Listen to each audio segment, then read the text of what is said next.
अस्सलाम वालेकुम दोस्तों, ऑनलाइन सॉफ्टवेयर की जानिब से मैं हूँ शाह हुसैन बंगश। आज जिस टॉपिक पर हम बात करेंगे वो आइल्स की एक मॉड्यूल है, रीडिंग टेस्ट है। तो रीडिंग टेस्ट पर हम बात करेंगे कि रीडिंग टेस्ट को कैसे फ़ेल करना है और इसकी रूल रेगुलेशन क्या है और इसकी किन बातों का ख़्याल रखना ज़रूरी है। तो ये बात ही आप लोगों के साथ शेयर करूँगा। मैंने ख़ुद जो है 2 दफ़ा टेस्ट दे दिया। जब मैं एफईसी में था तो मैंने आइल्स दे दिया, 6 बैंड ले लिया। लेकिन कुछ महीने पहले मैंने फिर दे दिया टेस्ट, आइल्स टेस्ट दे दिया, तो उसमें मैंने 7 लिया था।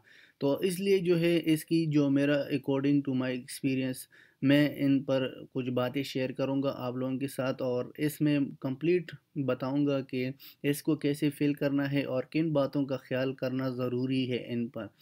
तो अगर हम फोकस करें, रीडिंग टेस्ट एक डिफ़िकल्ट टेस्ट है as compare to other test in my point of view से। मुझे जो महसूस हो गया वो रीडिंग टेस्ट मुश्किल था। तो इसलिए जो है इसकी बहुत नेसेसरी है और इसको कैसे फ़िल करना है इसका स्टेप्स बताऊँगा। तो अगर हम फ़ोकस करें रीडिंग पर, रीडिंग की जो है थर्ड यानी 60 इसके मिनट्स है और 40 इसका क्वेश्चन है। लास्ट में आपको 10 मिनट्स आपको देता है कि आप अपना क्वेश्चन को ट्रांसफ़र करो आंसर शीट को। तो इसकी जो टिप्स है, आपने क्या करना है जब आपको पैसेज मिल जाए, आपको रीडिंग का सेक्शन मिल जाए, इसमें 3 सेक्शन होती है और 3 सेक्शन जो है फर्स्ट इतना इन यानी फर्स्ट सिंपल होता, सेकंड जो है वो इंटरमीडिएट और थर्ड जो है वो थोड़ा मुश्किल टेस्ट होगा और इसका जो पैसेज है वो भी जो है लॉन्ग होगा। तो आपने क्या करना है, अपने टाइम को डिवाइड करना है कि आपने अगर लेट सपोज़ अगर आपके पास 3 सेक्शन हैं, तो कोशिश करो फर्स्ट सेक्शन आप 15 मिनट्स लगाओ और दूसरा सेक्शन में आप 15 मिनट्स लगाओ, तो 30 मिनट्स लास्ट में छोड़ो या ऐसा करो कि 15 मिनट्स इसमें लगाओ फर्स्ट सेक्शन में और 20 मिनट जो है इंटरमीडिएट यानी सेकंड जो सेक्शन होगा या पैसेज होगा उस पर लगाओ। बाकी टाइम जो है 25 मिनट्स आपके पास जो है वो होगा थर्ड सेक्शन। अक्सर ये कोशिश करो कि थर्ड सेक्शन में ज़्यादा टाइम बचत रखो, क्योंकि टाइम का जो बहुत शॉर्ट होगा, टाइम बहुत ज़रूरी होगा टेस्ट में। तो आपने क्या करना है, टाइम को डिवाइड करना है, हर सेक्शन के लिए अपना टाइम को डिवाइड करना है। तो इसमें 40 क्वेश्चन होगा, 40 में से आपने क्या करना है, इन 40 की 40 आपने करना ज़रूरी है। इसका कोई नेगेटिव मार्क नहीं है कि कोई नेगेटिव मार्किंग है। तो आपने जब 40 से 40 सॉल्व किया तो मे बी आपका एक गुड रिज़ल्ट आएगा। तो आपने क्या करना है, जब आपको एक पैसेज मिल जाएगा तो आपने उसकी पहले पहले पहले आपने क्या देखना है, टाइटल देखो कि टाइटल क्या है पैसेज का और ये किस तरफ इशारा करता है और किस टॉपिक को डिस्कस करता है। टाइटल देखो, टाइटल के बाद जो हेडिंग है वो देखो, एनी स्पेशल फीचर्स देखो। इसके साथ साथ कैपिटल लेटर देखो, अंडरलाइन जो अंडरलाइन किया था उसको देखो, italics, figures, graph and tables.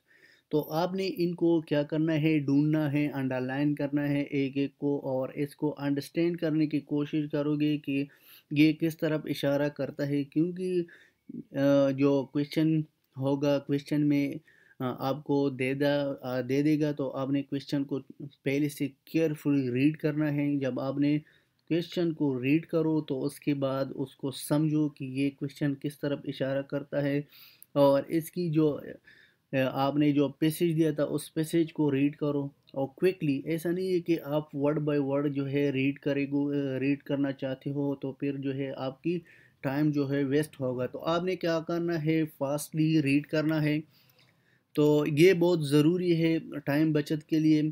तो पहले पहले मैं दे रहा था तो मैंने भी ऐसा किया था, वर्ड बाय वर्ड रीड कर रहा था। जब मैंने टाइम को देख लिया तो मुझसे टाइम गया, तो मैंने इसलिए फिर जो है टाइम फिर स्पीड लगाया। तो आपने क्या करना है, स्पीड पर कोशिश करना है। इसके बाद टाइम, जैसे मैंने कहा था कि हर मॉड्यूल के लिए टाइम आपने डिवाइड करना है कि आपने फर्स्ट पैसेज पर कितना टाइम स्पेंड करना है, दूसरे पर और तीसरे पर। जब ये हो गया तो तीसरा जो है आपने यानी मूव क्विकली, ज़रूरी है कि आपने रीड पैसेज को क्विकली से रीड करना है। और जब आपने कंप्लीट किया था तो इसके बाद आपने 5 मिनट जो है आंसर शीट को देखना है कि कोई स्पेलिंग वगैरह तो नहीं हो गया। अगर आपने स्पेलिंग मिस्टेक किया था तो फिर जो है वो आपकी यानी रॉन्ग समझता है और आपकी 1 मार्क्स भी नहीं मिलता। तो आपने क्या करना है, स्पेलिंग को करेक्ट करना है। और इस तरह बी केयरफुली होना चाहिए कि आपने जो सिंगुलर यूज़ किया, प्लूरल, इसका भी ख्याल रखना चाहिए कि सिंगुलर क्या है, प्लूरल क्या है। और इसके साथ साथ आपने जब क्वेश्चन रीड किया था, रीड को समझो कि ये क्वेश्चन क्या मांगता है और इस क्वेश्चन का क्या डिमांड है और ये क्वेश्चन किस तरफ इशारा करता है। तो आपने क्या करना है, उसका आंसर जो है वो रीड करना है। लेकिन इसमें स्कैमिंग और स्कैनिंग बहुत ज़रूरी है। तो आपने स्कैमिंग और स्कैनिंग करना जो है इसको ना भूलें।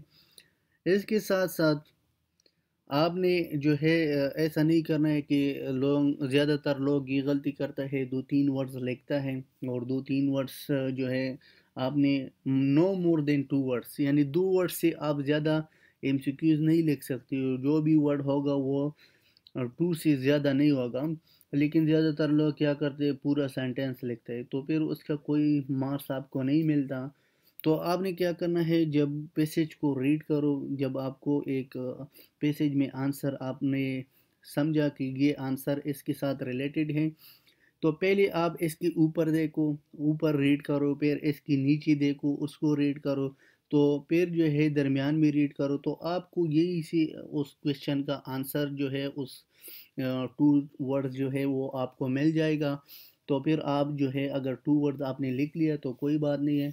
अगर 2 से ज़्यादा लिख लिया है तो फिर आपकी जो क्वेश्चन है वो रॉन्ग करता है। तो आपने क्या करना है, इसको ख़्याल रखना चाहिए। और इसके साथ-साथ जो मैंने ये पहले से कहा था कि लोग क्या करते हैं यार, 30 क्वेश्चन करता है, फिर कुछ क्वेश्चन जो है वो छोड़ता है। तो आपने ऑल क्वेश्चंस करना है और ऑल क्वेश्चन की जो मार्क्स है वो नेगेटिव नहीं है। आपने क्या करना है, ऑल क्वेश्चन करना है। अगर 30 भी करेक्ट हो गया तो इसकी आपने ज़्यादा से ज़्यादा फ़ायदा ले सकते हो। दूसरा बात, जब आपने आके आपसे जब पेपर लेता है तो आपने क्या करना है, उसको जल्दी जल्दी रीड करना है कि कोई मिस्टेक तो नहीं हुई, कोई स्पेलिंग का मिस्टेक या पंक्चुएशन या कोई और मिस्टेक तो नहीं हुई। तो आपने पेपर को रेडी करना है और इसके बाद वो आपसे पेपर कलेक्ट करता है।